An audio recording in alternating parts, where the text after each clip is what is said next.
So good afternoon everybody. I was just discussing about hyperdimensionality, and I just discussed that every great scientific discovery, every mythological discovery, everything that got developed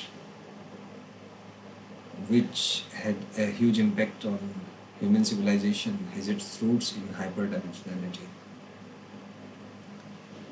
It may be the nirvana theory and the knowledge that Lord Buddha got.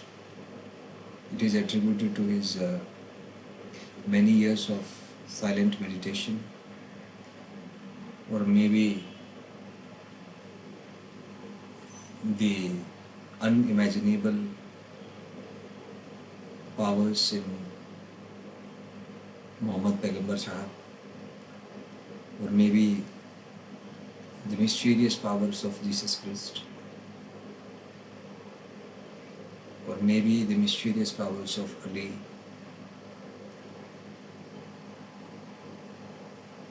Everything has to do with the hyperdimensionality. As per Muhammad Sahib is concerned, it's said that a cloud, he entered a cloud and remained for 40 days in that cloud. And during his time spent over there, he came to know about the realities of life. And when he returned, he was possessed by mesmerizing powers. There was a certain magnetic thing in his personality. People just got influenced instantly. It felt like something has transformed them, something is attracting them and they have no control over themselves. And that is very normal with a person who has access to hyperdimensions. When he will speak, you will feel an amazing thing in yourself. You will feel a certain dimension which is beyond perception, which is beyond your analytical brain. You can't judge that out, that whether it's true or false. So there is involvement of hyperdimensions. A famous example that most of us must have realized is that of déjà vu. You must have realized sometimes that you just feel that this thing has happened to you before. Suppose you go to a certain place and suddenly you feel that you have come to this place before, but you don't remember then when you come to that place. So there is an involvement of hyperdimensionality. Your consciousness suddenly get access to the hyperdimensions, and when you compare that with the five senses, they does not match.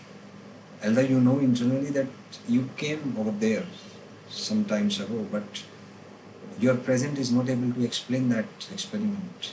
But something inside you is able to know that you must have come here. So this is a very common example. I think most of us can relate to that. Now there is a question that what is use of this? I mean, how hyperdimensionality can be of certain use to us. So for that, let me to remind you that all of us are trapped in a 7-layered structure, just like this. So out of the 7 layers, the first layer is the physical body, the physical layer, which we all know. Second is that of emotional, where we feel emotions, negative, positive and neutral. Third is that of analytical body. Analytical means where thoughts, belief systems, the tendencies to manipulate things, the tendency to analyze things. So this is the third level. Fourth is the creative level. Fifth is the level of soul. Sixth is the level of God. And seventh is the level of Parbrahma. And life, as I have realized, is just a transition from one state to another. And during each transition, energies are playing the games. Positive energy will move you forward, negative will pull you back, and neutral energy will observe the game played by positive and negative things. As said in Vedantic Darshan, that the entire universe is Trigunatmak. It's a basically triode of energy, positive, negative and neutral, or Sadogun, Rajogun and Tapogun. And every species, everything that is live, that has consciousness, is influenced by the triode of energies. And out of these energies, one of them dominates. And that dominant energy is your real personality, that is reality of yours. So we can say that energies are of three types. Let me to put things into the proper perspectives. So as per energies are concerned, energies are of three types: the positive, the negative and the neutral. Positive energy is called the Sadoguna, negative energy is concerned with Tamoguna, and neutral energy, sorry, I just changed the things. Positive energy is concerned with Rajoguna, Rajasic Guna, negative with Tamoguna, and zero energy with Sadoguna. So for positive or the Rajoguna dominant people, they want very high things. They are very highly ambitious, highly active, very hard working, and they have very big aspirations in life. So that is the quality concerned with the Rajoguna. Tamoguna people, they are very lazy. They are always fearful, afraid, anxious, jealous of other people. And they are not active. They just keep on blaming other people for their entire life. Whereas the people in which Sadogun dominates, they are the neutral observers. And they just see the entire universe as Maya. Everything which is happening is due to the Maya. And Maya means the illusion of energies. It is the Maya which has trapped everybody in thoughts and illusions.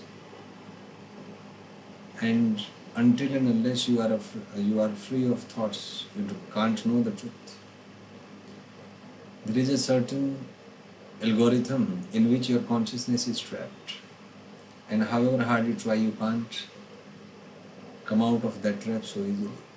You have to meditate to dominate the Maya. There is a very historical perspective to this, very historical event. It is said that when you meditate, then Maya disturbs you. You must have heard of sage Vishvamitra. He was confused by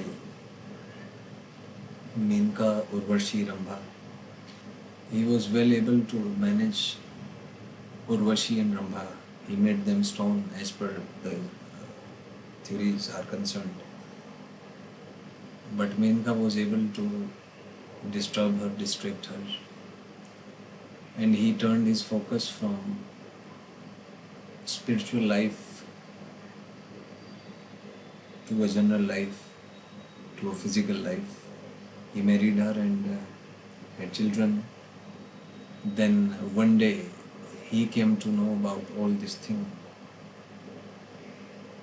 Then he was very saddened by this impact. But thing is that Menka also fell in love with him, and because it's from both sides. Their daughter was later married to Bharata, after which her country is called Bharat. He was the king. So there are stories like that. And, but the thing is that there is intervention by hyper-dimensional things when you try to know the truth of life.